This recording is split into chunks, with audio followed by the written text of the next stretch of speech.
எனக்கு வந்துட்டு ஒரு 2014 இந்த மாதிரி கொஞ்சம் ஒரு தோல்வியான ஒரு டைம் இருந்தது. 3 வருஷம் ஒரே படம் பண்ணேன்.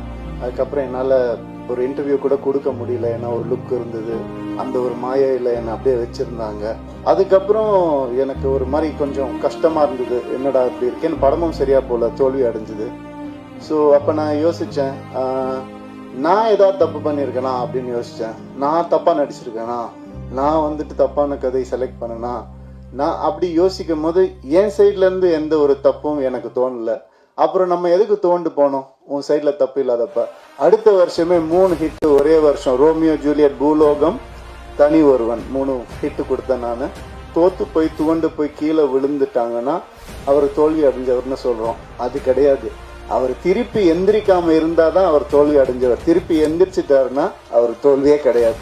இந்த வருஷம் நான் திருப்பி எந்திரிப்பேன்னு சொல்ல வரேன், வேற ஒன்றும் இல்லை.